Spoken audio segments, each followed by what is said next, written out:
Muito bem, vamos dar início então ao nosso encontro de estudos para o Livro dos Médiuns desta noite. Hoje é dia 4 de setembro de 2024, uma quarta-feira, são 20 horas e 4 minutos, e nós estamos transmitindo o nosso encontro de estudos em nome e em homenagem à Associação Jauense de Estudos Espíritas, e estamos localizados na cidade de Jaú, estado de São Paulo, Brasil. No nosso encontro da semana passada, eu disse que é muito importante para todos aqueles que estudam a doutrina que tenham um conhecimento profundo, se possível profundo, do Livro dos Espíritos, que é o livro básico, é o livro que coloca toda a teoria, né, da doutrina espírita, que depois é esmiuçada nos outros 4 livros. Mas toda a teoria é colocada ali no Livro dos Espíritos, e é muito importante que as pessoas tenham esse conhecimento. Acesse o nosso canal no YouTube, Associação Jauense de Estudos Espíritas, AJEE, A de Aurora, J de Jair, Estudo, AJEE, Associação Jauense de Estudos Espíritas, e lá na playlist O Livro dos Espíritos tem o nosso último estudo, o último estudo que foi feito do Livro dos Espíritos, que se iniciou no dia 12 de janeiro de 2022, tem 127 vídeos. Nesse estudo, ele é composto por 127 vídeos e aproximadamente 127 horas de estudo, né? E nós estamos à disposição de todos vocês para tirar qualquer dúvida. Se vocês forem estudar individualmente e surgir alguma dúvida, estou à inteira disposição. É só entrar em contato por alguma das plataformas e que eu estou à disposição para tirar qualquer dúvida, está bem?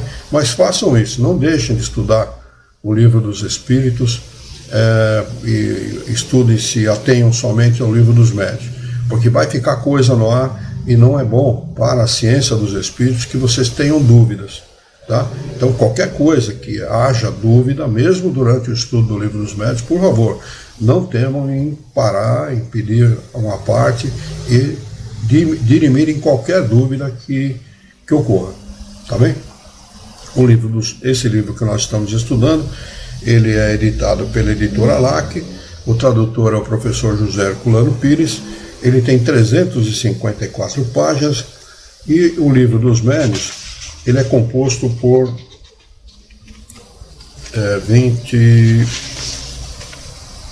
32 capítulos, tá bem? Então são 32 capítulos que compõem o Livro dos Médiuns. Esse livro é o segundo da codificação, o primeiro é o Livro dos Espíritos, a 18 de 4 de 1857, que é o Dia dos Espíritas, ou dos Espiritistas, mais apropriadamente, né?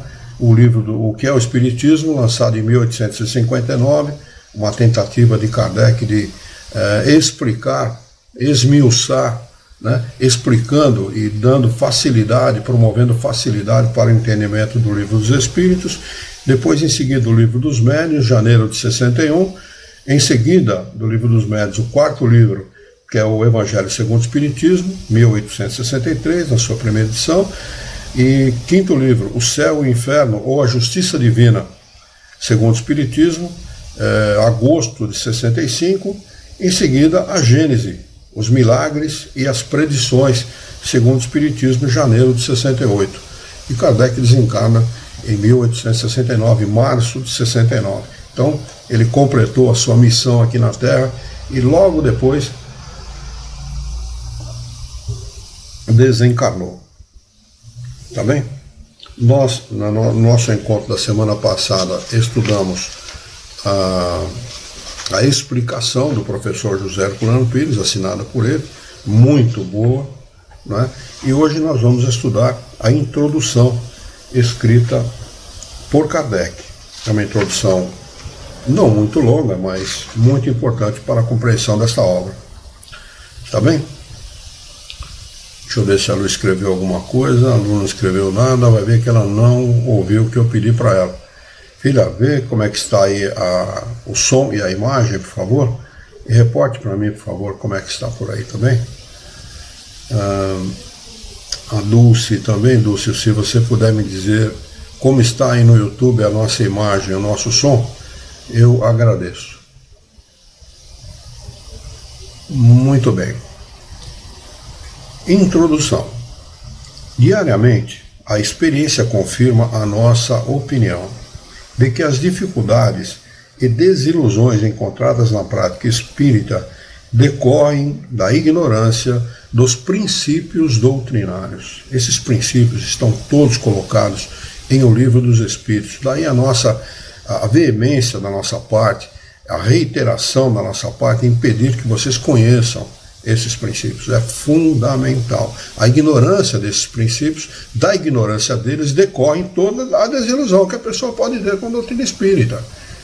Né? E toda a desilusão que ela pode ter do contato com os espíritos. Tá bem? Então é fundamental, por favor, conheça esses princípios, vale a pena. Né? É importante para o conhecimento de uma ciência. Nós não estamos lidando apenas com uma religião. Não é uma religião, é uma ciência com princípios e fundamentos que levam o homem a compreender quem ele é, de onde ele vem e para onde ele vai. Fundamental isso. Sentimos-nos felizes ao verificar que foi eficiente o nosso trabalho para prevenir os adeptos para os perigos do aprendizado e que muitos puderam evitá-los com a leitura atenta desta obra. Muito natural o desejo dos que se dedicam ao Espiritismo de entrarem pessoalmente em comunicação com os Espíritos. Esta obra destina-lhes facilitar isso, permitindo-lhes aproveitar os frutos dos nossos longos e laboriosos estudos. E Kardec não está exagerando nisso.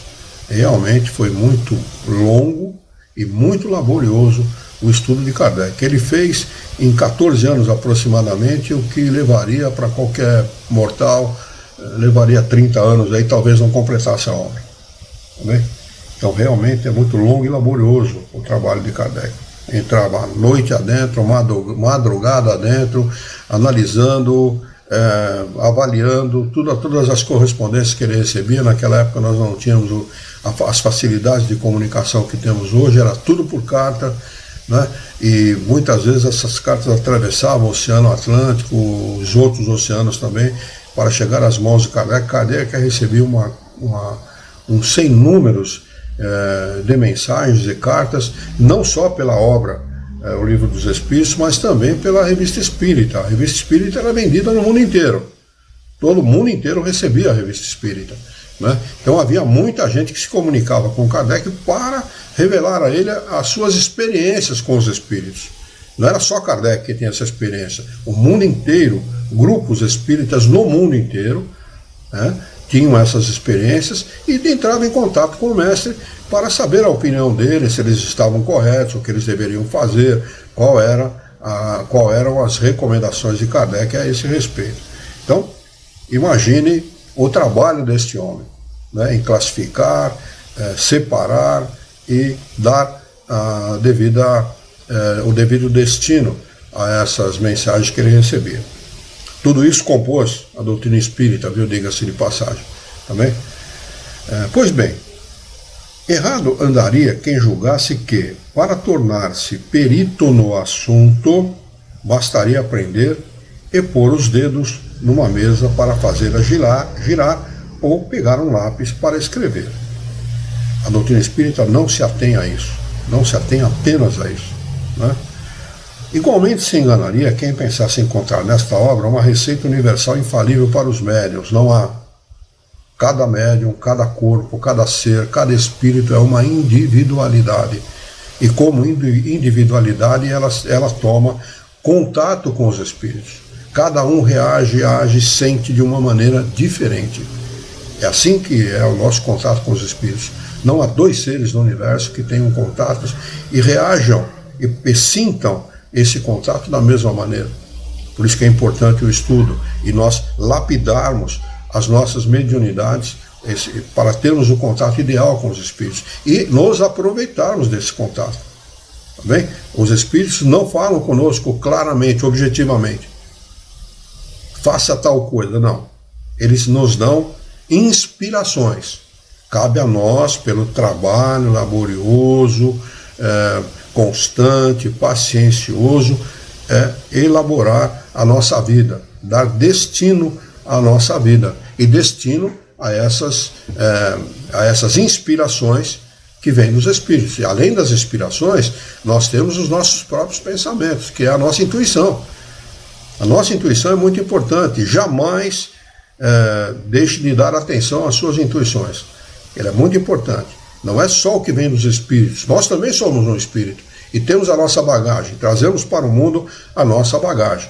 Por isso que as nossas intuições, que são pensamentos íntimos, pensamentos próprios, são muito importantes. Tá bem?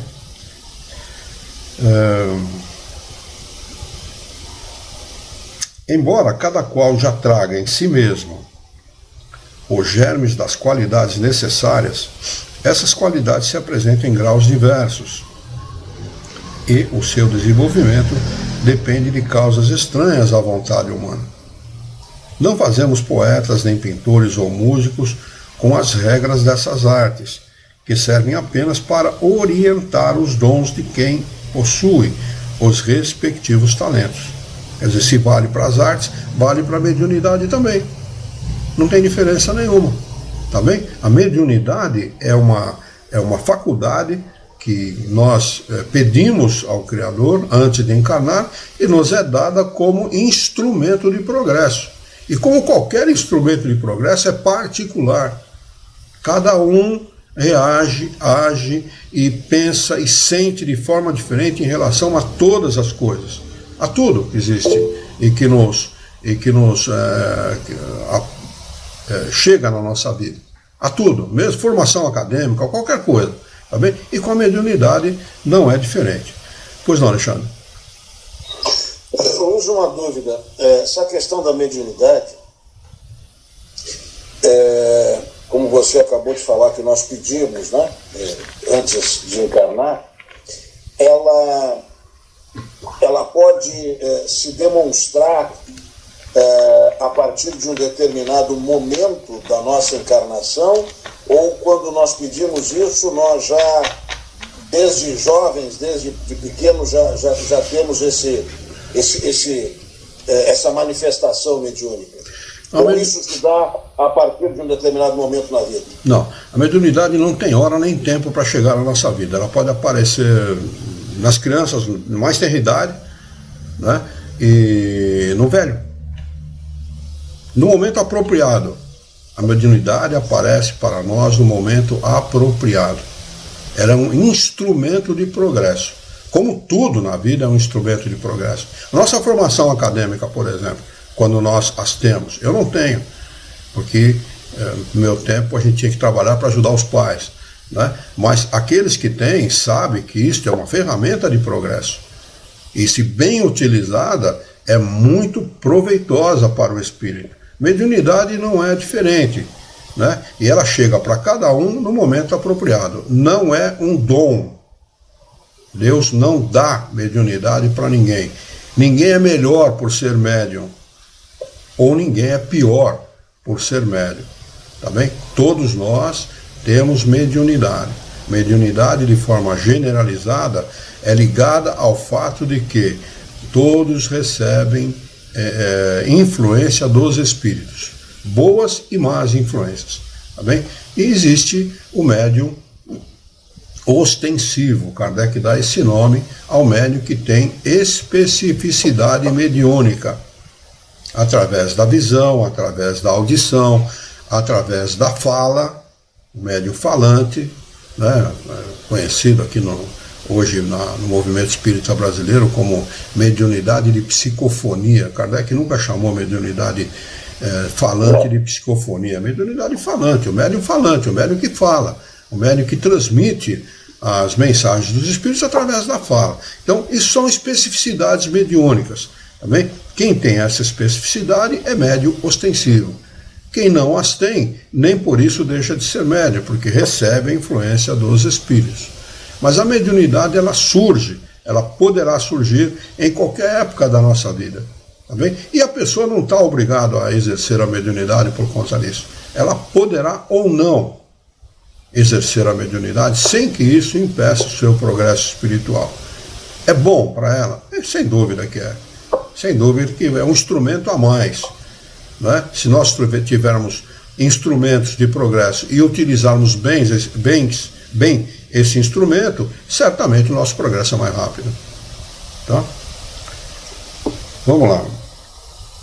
Sua finalidade, a finalidade da mediunidade é indicar os meios de desenvolvimento, a finalidade do livro é indicar os meios de desenvolvimento da mediunidade em quem a possui, segundo as possibilidades de cada um, e, sobretudo, orientar o seu emprego de maneira proveitosa. Mas não é esse o nosso único objetivo. Aumenta todos os dias, ao lado dos médiuns, o número de pessoas que se dedicam às manifestações espíritas. Orientá-las nas suas observações, apontar-lhes as dificuldades que certamente encontrarão, ensinar-lhes a maneira de se comunicarem com os espíritos, obtendo boas comunicações, é o que também devemos fazer para completar o nosso trabalho. Ninguém estranhe, pois, se encontrar ensinamentos que poderão parecer descabidos. A experiência mostrará que são úteis. O estudo atencioso desse livro facilitará a compreensão dos fatos ao observar. A linguagem de certos espíritos parecerá menos estranha. Como instrução prática, ele não se dirige exclusivamente aos médiuns, mas a todos que querem observar os fenômenos espíritas. Só para fazer um parênteses aqui, esse livro é de uma importância tão grande que, inclusive, a Dulce respondeu que está tudo ok lá na transmissão. Muito obrigado, viu, Dulce? Pessoas ligadas aos movimentos, às manifestações bantus, por exemplo, candomblé, umbanda, etc., estudam esse livro. Né? A Santa Sé de São Paulo, nos seus porões, estuda esse livro. Porque os padres têm manifestações mediúnicas e não sabem como lidar com ele, com essas manifestações. Não adianta a gente querer proibir os espíritos de se manifestarem, eles se manifestam. Tá bem? Quando eu casei, eu já contei isso para o Alexandre, eu vou contar aqui publicamente para vocês. Nós fomos levar um convite de casamento ao padre que fez o casamento do meu sogro e da minha sogra, na cidade onde eles casaram, perto de Itapetininga. Poxa, esqueci o nome da cidade agora, me perdoe, mas eu vou lembrar. E ao chegar, foi acho que um dos últimos convites que nós entregamos naquele dia, passamos o dia entregando convite, São Miguel Arcanjo, lembrei. E nós fomos à casa do padre. A casa do padre é uma casa antiga que dava a porta para a rua. Então, para você entrar na casa, subia 3 ou 4 degraus e tinha um balaústre do lado direito. Primeiro entrou a minha sogra, batemos a porta, entrou a minha sogra, entrou o meu sogro, entrou a Yara e eu entrei por último. Quando eu subo o segundo ou terceiro degrau, eu olho à direita no balaústre o que tinha em cima do balaústre. O Livro dos Espíritos. Aí eu cheguei e falei para ela, dá uma olhada. Só fiz assim para ela, dá uma olhada. Então, é assim, esses livros têm uma importância muito grande, é uma ciência. As pessoas lidam com os espíritos e muitas vezes não sabem nem por que isso acontece. E acabam procurando essas informações. E ainda bem que procuram. Né? Ele segue. Desejariam alguns que publicássemos um manual prático mais sucinto, mais resumido, indicando em poucas palavras comentário em comunicação com os espíritos. Entendem que um livrinho assim, mais barato, poderia ser difundido com mais profusão.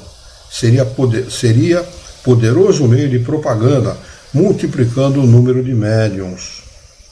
Pensamos que isso seria mais nocivo que útil, pelo menos no momento.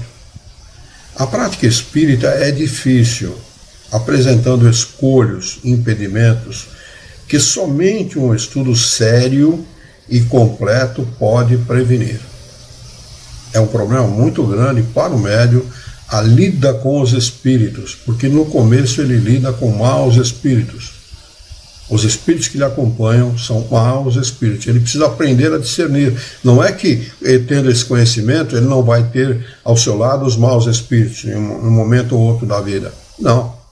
Né? Mas ele aprendendo a discernir o que é o seu pensamento e o que lhe é sugerido, ele vai poder evitar, né? Essa má influência. Essa é a importância do conhecimento. não é? Porque os espíritos são uma das vicissitudes da vida aqui como encarnados, é a presença dos espíritos e a influência deles na nossa vida. Eles estão dioturnamente ao nosso lado, nos influenciando para o bem e para o mal. Cabe a nós discernir e decidir pelo caminho correto. Não é? Pensamos que, mais adiante, uma exposição sucinta poderia facilitar experiências levianas que levariam a decepções. São coisas com as quais não se deve brincar e acreditamos que seria inconveniente pô-las ao alcance de qualquer estovado que inventasse conversar com os mortos. Dirigimos-nos aos que veem no Espiritismo um objetivo sério, compreendendo toda a sua gravidade e não pretendem brincar com as comunicações do outro mundo. Chegamos a publicar uma instrução prática para os médiuns que se encontra esgotada. Chama-se Instruções Práticas mesmo, esse livro. Tem lá no nosso site e vocês podem baixar gratuitamente. Muito importante esse livro, que ele traz muitos esclarecimentos e muito boas instruções para o nosso conhecimento. É um livreto, é um opúsculo, que se lê facilmente, em que realmente acrescenta, e acrescenta muito. Aliás, tudo que Kardec escreve acrescenta muito, esclarece muito. Fizemos-lo com um objetivo sério e grave, mas apesar disso não a reimprimimos, pois já não corresponde à necessidade de esclarecimento completo das dificuldades que podem ser encontradas. Preferimos substituí-la por esta, em que reunimos todos os dados de uma longa experiência e de um estudo consciencioso. Ela contribuirá, esperamos, para mostrar o caráter sério do Espiritismo, que é a essência, e para afastar a ideia de frivolidade e divertimento. Muita gente brincava, à época de Kardec, com esse tipo de coisa. Até hoje, a moçada brinca lá com a história do copo e tal, né? Muita gente leva uma invertida danada naquela historinha do copo, né? Muita moçada faz esse tipo de coisa a título de curiosidade, de brincadeira, e acaba levando umas invertidas meio sérias. Então, a lida com os espíritos não pode nunca, aliás, qualquer coisa na vida não pode ser dedicada à frivolidade, né? Jamais. Coisa séria é coisa séria, não se brinca com a vida. A vida é dada como oportunidade de progresso. Não se brinca jamais com a vida. Mas você é muito sério, então, mas precisamos ser sérios com as coisas, né? Momento de brincadeira, momento de diversão é uma coisa, momento de seriedade é momento de seriedade. Não se deve brincar com coisas sérias, né? E até porque, Luiz, desculpa só uma introdução aqui, até porque como eles estão o tempo inteiro ao nosso lado, se nós levamos para a brincadeira, nós abrimos espaço, abrimos a guarida. Sem dúvida. Sem dúvida. Né? Sem dúvida. É isso que acaba acontecendo com as pessoas que lidam de forma imprudente com as coisas espirituais. E com tudo na vida, tá certo? Brincam com o sexo, por exemplo. O que acabam atraindo para junto de si espíritos ligados a esse tipo de vício. Né? Toda a paixão humana, todas as paixões humanas atraem espíritos ligados a essas paixões. Tá bem? E uma paixão nunca leva ninguém a bom termo, nunca leva ninguém a coisas sérias. O que leva as pessoas a bom termo, a coisas sérias, é viver a vida com o pensamento e com o comportamento voltado para coisas boas, para pensamentos bons, procurando, na maior parte do tempo, ter boas decisões. Decidir pelo bem, pelo bom caminho, pelas coisas boas, leva a bom termo. As decepções causadas pelas más experiências vividas por mau comportamento e por más decisões levam a muito sofrimento. É muito comum a gente ver e ouvir pessoas com uma determinada idade, por exemplo, na minha idade, se eu soubesse o que eu sei hoje, eu teria feito tudo diferente. Eu teria tido outro comportamento, teria tido outras decisões. Não é? Muito comum a gente ouvir isso. Não faria o que eu fiz de jeito nenhum. Teria feito de forma diferente. Né? Então, por que não fazermos? Se nós temos essa informação, por que não tomarmos as boas decisões já? Por que não mudarmos a nossa conduta já? Né? O divertimento está nas coisas da vida, do mundo, para alguns estão. Mas é bom, traz coisas boas, traz bons frutos para o homem? Não. Então, não compensa. Não vale a pena. Né? Acrescentaremos uma importante consideração, a de que as experiências feitas com leviandade, sem conhecimento de causa, provocam péssimas impressões nos participantes ou pessoas mal preparadas, tendo o inconveniente de dar uma ideia bastante falsa do mundo dos espíritos, favorecendo a zombaria e dando motivos a críticas quase sempre bem fundadas. É por isso que os incrédulos saem dessas reuniões raramente convencidos e pouco dispostos a reconhecerem um aspecto sério do espiritismo. A ignorância é a leviandade de certos médiuns, a ignorância e a leviandade de certos médiuns têm causado maiores prejuízos do que se pensa na opinião de muita gente. Vem progredindo bastante o espiritismo desde alguns anos, mas o seu maior progresso se verifica depois que entrou no rumo filosófico, porque despertou a atenção de pessoas esclarecidas. Hoje, não é mais uma diversão, mas uma doutrina de que não riem ou que zombavam das mesas girantes. De que não riem os que zombavam das mesas girantes. Esforçando-nos por sustentá-lo nesse terreno, estamos certos de conquistar adeptos mais úteis do que através de manifestações levianas. Temos a prova disso todos os dias, pelo número de adeptos resultante da simples leitura do Livro dos Espíritos. E nós sabemos que ler não é estudar, mas uma simples leitura de um livro como o Livro dos Espíritos pode trazer um esclarecimento tal que pode mudar a opinião das pessoas a respeito das coisas da vida de uma forma geral, de como ela encara a vida, de como ela encara o seu próximo, de como ela encara a si mesma, né? Sabendo quem ela é, sabendo qual é o seu destino, qual é o propósito real da vida. Se nós perguntarmos qual é o real objetivo da nossa encarnação, para 100 pessoas que não têm conhecimento, nós vamos obter 100 respostas diferentes. Não é? Então é importantíssimo nós sabermos qual é o real propósito da vida. Então, apenas a leitura do Livro dos Espíritos pode trazer muito esclarecimento. Que dirá o estudo? Estudar é dar a devida atenção àquilo que se quer aprender. Né? Precisamos dar a devida atenção. Não basta só ler. Né? Depois da exposição do aspecto filosófico da ciência espírita em O Livro dos Espíritos, damos nesta obra a sua parte prática para aquele dos que desejarem ocupar-se das manifestações, seja pessoalmente, seja pela observação das experiências alheias. Verão aqui os escolhos que poderão encontrar e estarão em condições de evitá-las. Ora, escolho, todo mundo sabe, né? A gente, quando é criança, ajuda a mamãe a escolher o feijão. Ajudava, né? Na minha época a gente encontrava pedra, terra, um monte de porcaria no meio do feijão. Hoje não, né? Hoje eu acho muito estranho. Eu ajudei muito a mamãe a escolher feijão. E hoje eu pego um saco de feijão e ela pede para mim escolher, quando vai fazer uma feijoada, o próprio feijão mesmo. Escolhe para mim o feijão. Não tem sujeira no feijão, é impressionante, né? Mas antigamente tinha muita. Entendeu? Então escolha isso, é sujeira, aquilo que não serve, aquilo que não tem valor, aquilo que nós devemos colocar de lado e só aproveitar o que é bom. Existe isso. Por quê? Porque no mundo dos espíritos nós temos o bom e o ruim.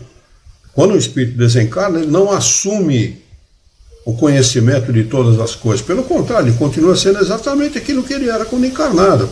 Se ele foi um mau homem, se ele teve um mau comportamento, ele continuará sendo um mau espírito e não poderá dar bons conselhos, nem ensinar nada de bom àqueles que entrarem em contato com ele. Então é preciso entender isso. Conhecimento traz para nós a capacidade de discernir e de separar aquilo que não presta daquilo que presta. Não é? Essas duas obras, o Livro dos Espíritos e o Livro dos Médiuns, embora se completem até certo ponto, são até certo ponto independentes uma da outra, e são mesmo totalmente independentes. Né? Por quê? Porque ali resume no Livro dos Espíritos toda a obra de Kardec, está resumida ali. Depois ela é esmiuçada nas 4 obras seguintes. Tá bem? Então o Livro dos Espíritos é o livro básico, ponto de partida, né? A base do edifício do conhecimento da doutrina. Nós falamos disso no nosso último encontro. É fundamental ter-se uma boa base para que nós construamos a nossa vida em cima desta boa base. Né? Então é fundamental. Mas a quem quiser tratar seriamente do assunto, recomendamos primeiramente a leitura do Livro dos Espíritos, porque contém os princípios fundamentais, sem os quais talvez seja difícil a compreensão de algumas partes dessa obra. Tá bem? Por isso que eu reitero, mais uma vez, tenham esse conhecimento. É chato, é estudo, não é diversão, não é filme de bang bang que vai trazer diversão para a gente pode olhar até com indiferença aquilo que se está assistindo, não. É um livro, é um estudo, né? Mas vale muito a pena.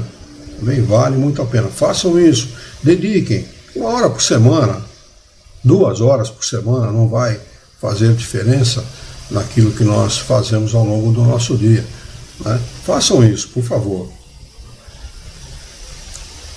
Esta segunda edição foi bem melhorada, apresentando-se mais completa do que a primeira.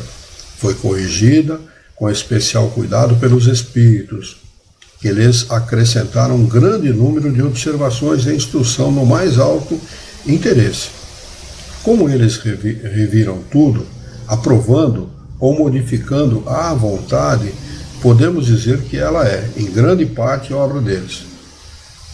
Mesmo porque não se limitaram a intervir em algumas comunicações assinadas. Só indicamos os nomes quando isso nos pareceu necessário para caracterizar algumas exposições mais extensas, como feitas textualmente por eles. De outra maneira, teríamos de mencioná-los quase em cada página, particularmente nas respostas dadas às nossas perguntas, o que nos pareceu inútil. Os nomes pouco importam, como se sabe neste assunto. O essencial é que o trabalho corresponda no seu conjunto aos objetivos propostos. Esperamos assim que esta edição seja mais perfeita que a primeira, seja tão bem recebida como aquela. Como acrescentamos muitas coisas e muitos capítulos inteiros, assim também suprimimos alguns trechos repetidos, como o da escala espírita, que já se encontra em O Livro dos Espíritos. Aqui está colocado em letras garrafais. A escala espírita é muito importante, nós a conhecemos. Questão 100 e seguinte do Livro dos Espíritos, é importantíssimo que nós conheçamos a escala espírita para saber por que vivemos no mundo como nosso. Qual é a razão do nosso mundo ser o que é. E de termos aqui o comportamento que temos e temos que conviver com violência, com droga, com vícios, com tudo que nós convivemos aqui. Tá bem? Importantíssimo nós sabermos isso. Suprimimos ainda do vocabulário o que não se refere propriamente a esta obra, substituindo-o por coisas mais úteis. Esse vocabulário, aliás, não está completo e pretendemos publicá-lo mais tarde. Tem uma obra de Kardec a esse respeito. Em separado, de forma de um pequeno dicionário da filosofia espírita. Conservamos nessa obra tão somente as palavras novas ou específicas relativas ao assunto de que nos ocupamos. Aqui tem uma nota do tradutor, professor José Herculano Pires, que é a seguinte: a segunda edição, que serviu para a tradução, constitui o texto definitivo do livro. As características que se notam estão entre este final do prefácio e o das nossas demais traduções do Livro dos Médiuns. E o das nossas demais traduções do Livro dos Médiuns decorrem de modificações nas edições francesas posteriores à morte de Kardec. É de particular interesse doutrinário a referência do codificador ao seu desejo de publicar um pequeno dicionário da filosofia espírita, obra que continua a fazer falta na bibliografia doutrinária. 20 horas e 39 minutos, nós temos algum tempo.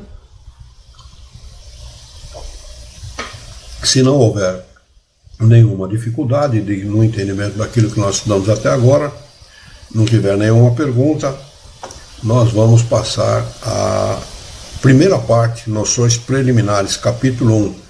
Existem espíritos? Podemos passar? Muito bem, vamos lá então. Capítulo 1. Título: Existem espíritos? Pergunta. Kardec diz o seguinte: a causa principal da dúvida sobre a existência dos espíritos é a ignorância da sua verdadeira natureza.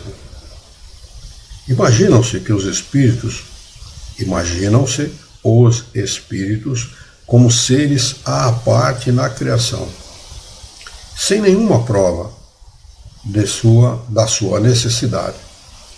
Muitas pessoas só conhecem os espíritos através das histórias fantasiosas que ouviram em criança,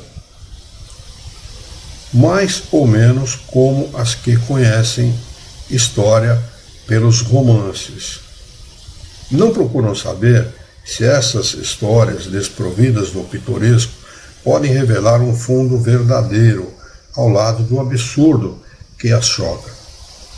Não se dão ao trabalho de quebrar a casca da noz para descobrir a amêndoa. Assim rejeitam toda a história, como fazem os religiosos que, chocados por alguns abusos, afastam-se da religião. Seja qual for a ideia que se faça dos espíritos, a crença na sua existência decorre necessariamente do fato de haver um princípio inteligente no universo, além da matéria. Essa crença é incompatível com a negação absoluta do referido princípio. Partimos, pois, da aceitação da existência, sobrevivência e individualidade da alma, de que o espiritualismo em geral nos oferece a demonstração teórica dogmática e o espiritismo a demonstração experimental. Completamente diferente, a metapsíquica também acredita na existência dos espíritos, mas o espiritismo, através da mediunidade, fez para os espíritos aquilo, por exemplo, que o telescópio faz em relação às estrelas. Né? Antes do telescópio, o homem só via estrelas em uma noite clara, né? E aquela imensidão de estrelas que ele não sabia muito bem o que era. Então o telescópio veio trazer esse conhecimento para o homem, assim como o microscópio, por exemplo, veio trazer o conhecimento dos muito pequenos, que não se vê a olho nu. Né? O espiritismo, através da mediunidade, é um instrumento que leva o homem a conhecer o mundo dos espíritos, até então desconhecidos em sua parte científica e experimental. É muito importante isso, extremamente importante. Não é?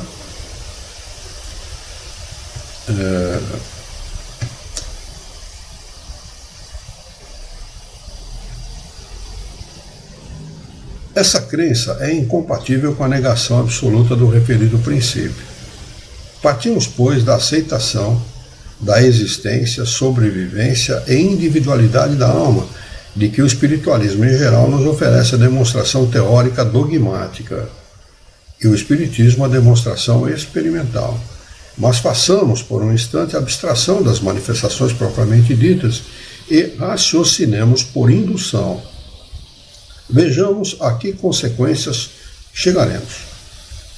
Admitindo a existência da alma e da sua individualidade após a morte, é necessário admitir também, primeiro, que a sua natureza é diferente da corpórea. Não pode ser corpórea, porque não tem mais corpo. Então não tem nada a ver com o corpo. É um ser diferente. Pois, ao separar-se do corpo, ela não conserva as propriedades materiais. E o corpo, a vida que anima o corpo, aquela força que anima o corpo é completamente diferente da força que anima o espírito. Os dois têm vida. O corpo tem a sua vida. Ela se extingue com a morte do corpo físico, mas o espírito permanece vivo. Se permanece vivo, ele tem uma força que o mantém vivo. São duas forças distintas. Segundo, que ela possui consciência própria, pois lhe atribuímos a capacidade de ser feliz ou sofredora, e que tem que ser assim, pois do contrário, ela seria um ser inerte e de nada nos valeria a sua existência. Admitindo isso, é claro que a alma terá de ir para algum lugar. Mas para onde vai e o que é feito dela? Segundo a crença comum, ela vai para o céu ou para o inferno. Mas onde estão o céu e o inferno? Dizia-se antigamente que o céu estava no alto e o inferno embaixo. Mas que é o alto e o baixo no universo? Desde que sabemos que a Terra é redonda, que os astros giram, de maneira que o alto e o baixo se revezam a cada 12 horas, para nós, e conhecemos o infinito no espaço, do qual podemos mergulhar a distâncias incomensuráveis.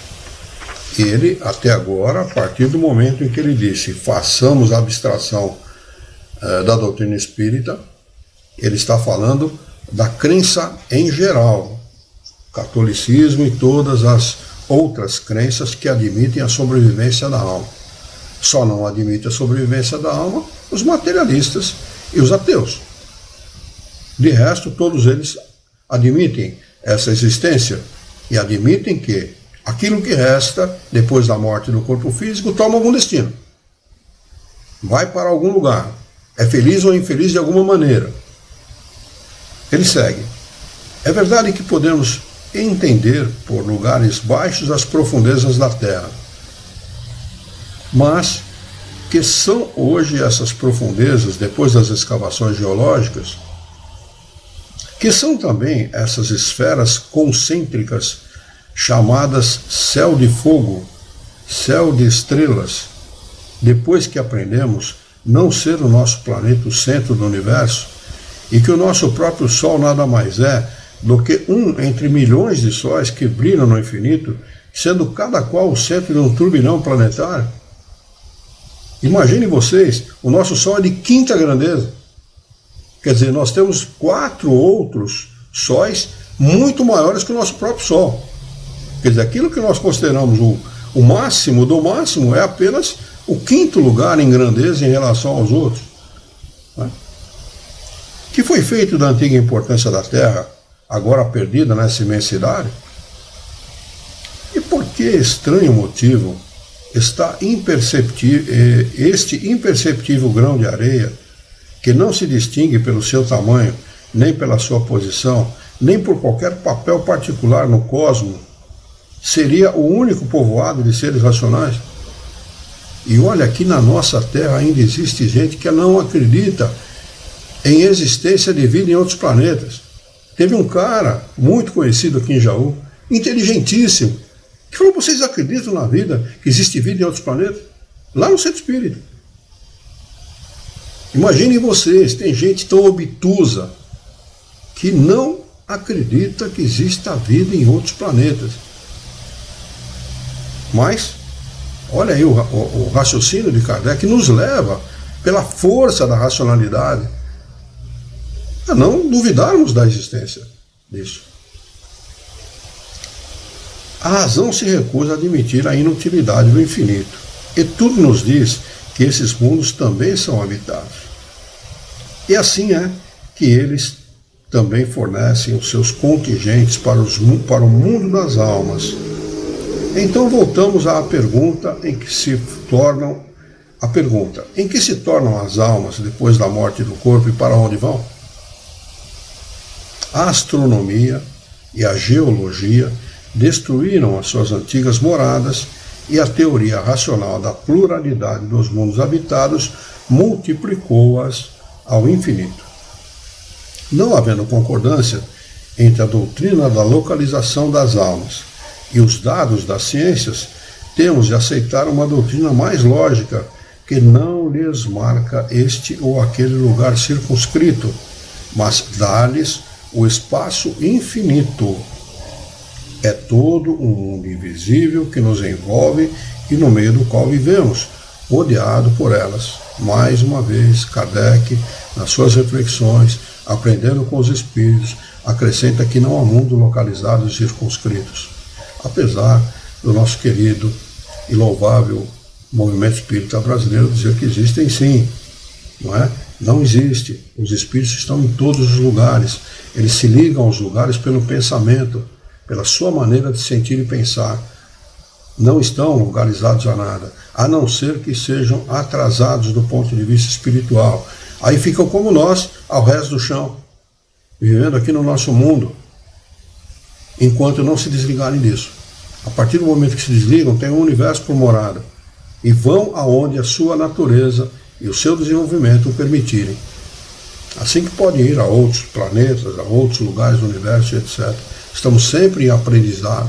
E o universo foi construído para os espíritos, para a sua felicidade, para o seu aprendizado, para o seu conhecimento.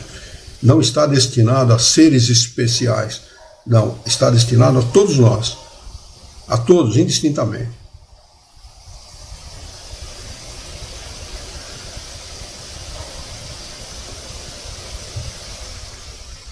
Há nisso alguma impossibilidade? Qualquer coisa que repugne a razão? Nada, absolutamente. Tudo nos diz, pelo contrário, que não pode ser de outra maneira. Mas em que se transformam as penas e as recompensas futuras se as almas não vão para determinado lugar? Vê-se que a ideia dessas penas e recompensas é absurda e que dá motivo à incredulidade. Mas entendemos que as almas, em vez de penarem ou gozarem em determinado lugar, carregam em seu íntimo a felicidade ou a desgraça, pois a sorte de cada um depende da sua condição moral, e que a reunião das almas boas e afins é um motivo de felicidade, e tudo se tornará mais claro. Não é assim aqui no nosso mundo? Exatamente a mesma coisa. Quando nós nos reunimos com pessoas queridas e amadas, com parentes ou não, em um lugar só, para uma confraternização qualquer, uma festa, um churrasco, seja lá o que for, não é motivo de felicidade para nós? A mesma coisa para os espíritos, não tem diferença nenhuma. Se reúnem por afinidade. Quanto mais progresso, maior esta afinidade, melhor o comportamento e comportam-se de maneira muito semelhante. Num determinado ponto para frente, eles pensam de forma muito semelhante e agem de forma muito semelhante, sem perder a individualidade. Esse é o motivo de felicidade dos espíritos, estarem juntos com aqueles que são seus iguais.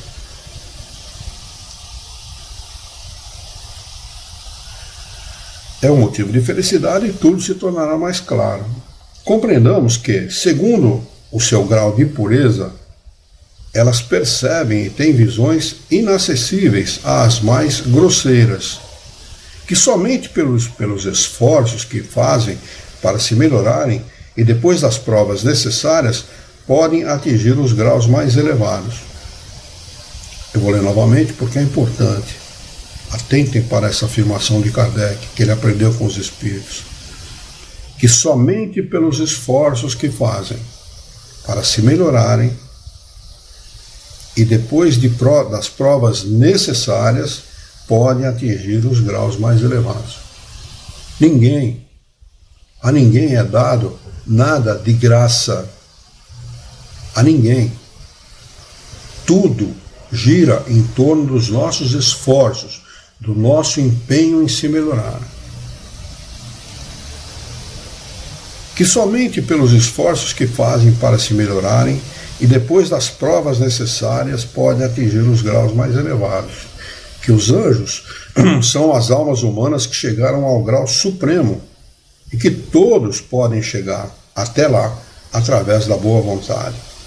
Que os anjos são os mensageiros de Deus, incumbidos de zelar pela execução de seus desígnios em todo o universo,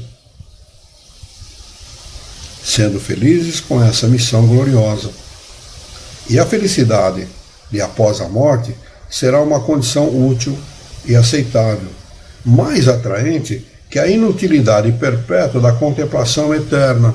Para muita gente, depois de morrer, ficar bem, estar no céu, é sentar numa nuvem e ficar balançando as perninhas, né? Coisa absurda, pô. De que utilidade teria isso? Contemplação eterna. Não tem utilidade nenhuma. E no mundo, no universo, tudo é trabalho. Tudo. Trabalhamos incessantemente, durante e após a nossa existência aqui na matéria, enquanto espíritos imperfeitos e também como espíritos perfeitos. O trabalho é incessante. Você ia falar alguma coisa, Alexandre? É justamente quando, nos enterros principalmente, né, logo após aí a morte, a chamada morte, o que mais se ouve é aquela frase feita, né? Agora vai descansar em paz. Que fulano descansa em paz. Aí mesmo é que não vai descansar, né, Luiz? Depende do que o peão fez aqui, né? Aí que vai ter trabalho, aí que vai ter atividade. Né? Aí que a coisa complica, né? Vamos lá. Sendo felizes com essa missão gloriosa, e a felicidade de após a morte será uma condição útil e aceitável, mais atraente que a inutilidade perpétua da contemplação eterna. E os demônios? Compreendamos que são almas das criaturas más, ainda não depuradas, mas que podem chegar, como as outras, ao estado de pureza, e a justiça e a bondade de Deus se tornarão racionais, ao contrário do que nos apresenta a doutrina dos seres criados para o mal, de maneira irrevogável. Eis, afinal, o que a mais exigente razão, a lógica mais rigorosa, o bom senso, numa palavra, podem admitir. Como vemos, as almas que povoam o espaço são precisamente o que chamamos de espíritos. Assim, os espíritos são apenas as almas humanas, despojadas do seu envoltório corporal. Se os espíritos fossem seres à parte na criação, sua existência seria mais hipotética. Admitindo a existência das almas, temos de admitir a dos espíritos, que nada mais são do que as almas. E se admitirmos que as almas estão por toda parte, é necessário admitir que os espíritos também estão. Não se pode, pois, negar a existência dos espíritos sem negar a das almas. Ele aqui começa, a partir de agora, o item de número 3. Nós vamos parar aqui. Anotem aí para a próxima quarta-feira, capítulo 1, item de número 3, para nós estudarmos na próxima quarta-feira. Tá bem? Acho conveniente a gente parar aqui para depois retomar o raciocínio com maior facilidade.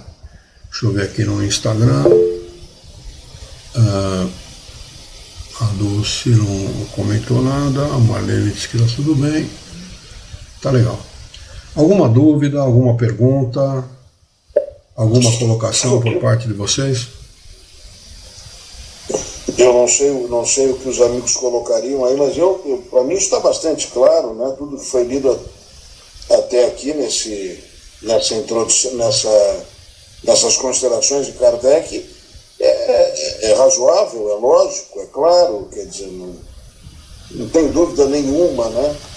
Isso só embasa, né, Luiz, só confirma melhor o que aprendemos anteriormente no estudo do Livro dos Espíritos. E aí a importância do que você frisou, ler o Livro dos Espíritos, se possível estudar, mas pelo menos ler, para ter uma noção mínima de onde está se pisando, porque quem começa errado vai terminar errado. Se começar num segundo livro, num terceiro livro da doutrina, não vai entender o que está. Quem começa no Livro dos Médiuns não vai entender a doutrina. Essa é a realidade. É verdade, é verdade. Além do que, isso é uma coisa frisada por Kardec. Devemos estudar as obras à medida em que elas foram lançadas. Isso existe de propósito, não é? Ninguém começa estudando medicina por anatomia. Vai começar por outros meios, né? Pelo princípio do estudo. E assim, todas as outras ciências, elas se parte daquilo do conhecido para o não conhecido, estudando, se aprofundando no assunto, fazendo pesquisas, etc. A doutrina espírita não é diferente, né?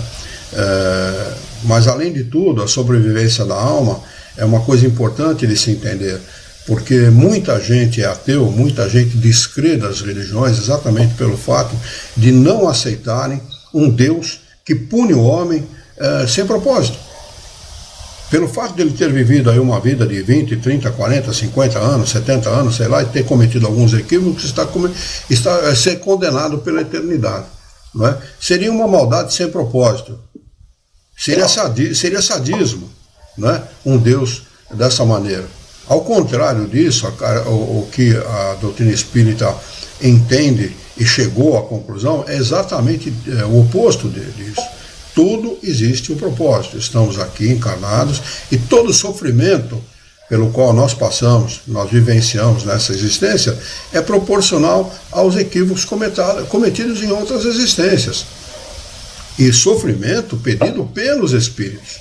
Nós solicitamos esse sofrimento, nós solicitamos as provas, nós solicitamos passar pelos problemas que nós passamos aqui nessa terra, para podermos aprender como espíritos. O objetivo da nossa vida não é viver aqui, não é ser feliz aqui, não é vencer aqui, é vencer como espírito, porque lá é a verdadeira vida.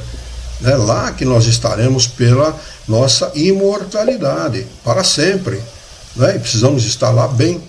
Por isso que nós pedimos, muitas vezes, sofrimentos atrozes, porque cometemos absurdos em outras encarnações. Né? E o espírito entende que ele precisa passar por esses sofrimentos para poder ressarcir-se com a sua própria consciência. Né? Repito, não há, ao desencarnar, nenhum juiz togado, nenhum júri que vai nos julgar depois que nós desencarnarmos. É a nossa própria consciência. À medida que o espírito toma consciência do mundo espiritual, da realidade da vida espírita, ele começa a notar, né, que existem espíritos felizes, porque ele tem contato com esses espíritos, os veem felizes e não é feliz. Ele começa a se questionar: por que eu não sou feliz? Né? E a partir desse momento, ele, à medida em que ele vai se tornando um pouco mais humilde, porque o que caracteriza esses espíritos é exatamente o egoísmo, a vaidade, o orgulho, à medida em que ele vai se tornando mais humilde, ele volta o seu pensamento a Deus, pede perdão pelo que cometeu e retoma a sua vida como espírito, com o objetivo de todos os espíritos, né? De passarmos pelos problemas da vida, pelas vicissitudes, pelas doenças, pelos problemas, com um único objetivo: uma vida espírita digna, sadia, feliz. Esse é o propósito da nossa vida, para todos nós indistintamente. A felicidade não foi feita para um espírito, para dois espíritos, para meia dúzia de espíritos. Nem existe, como Kardec reitera nesse estudo, e falou muitas vezes no Livro dos Espíritos, não existem espíritos criados, votados única e exclusivamente para o mal. Não existe, Deus não criou espíritos assim. Existem espíritos assim por ignorância, são ignorantes, né? Ainda são movidos pelo egoísmo. E o egoísmo é que leva esses espíritos a agirem de forma equivocada, porque eles entendem que ele tem que ser feliz aqui, e tudo que eles amealharem, independentemente do meio através do qual eles conquistem esses bens, enganando, matando, corrompendo, independente do meio, eles têm que amealhar, porque aqui neste mundo é feliz quem tem mais. Este é o pensamento do egoísta, não é? Do ateu, do materialista. Este é o pensamento destes, não é? Não é o pensamento daquele que tem o conhecimento espírita, o conhecimento desta ciência, o conhecimento do mundo dos espíritos.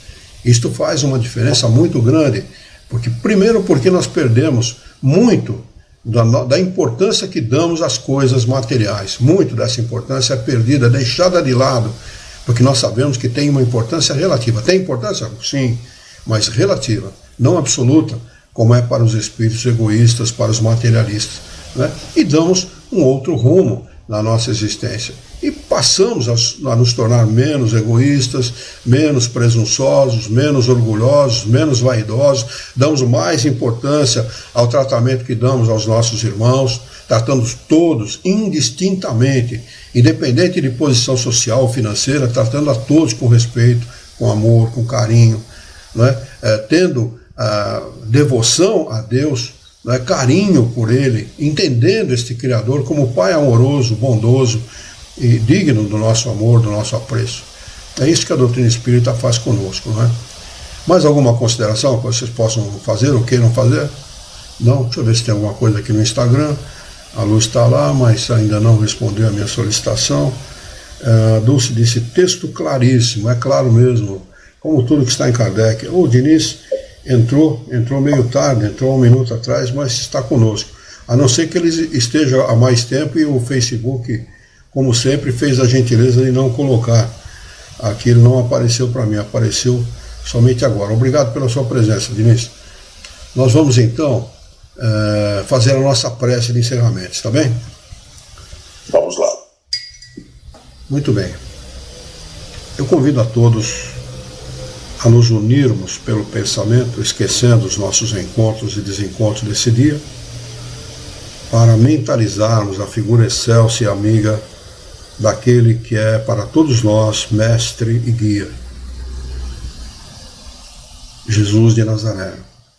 Vamos, juntos com Jesus, nos dirigirmos ao Criador, ao Senhor da vida, fonte inesgotável de paz, de amor, de bondade, de misericórdia e justiça, para agradecer muito pela oportunidade de aqui estarmos reunidos em seu nome, para estudarmos as questões propostas pelo Livro dos Médiuns desta noite.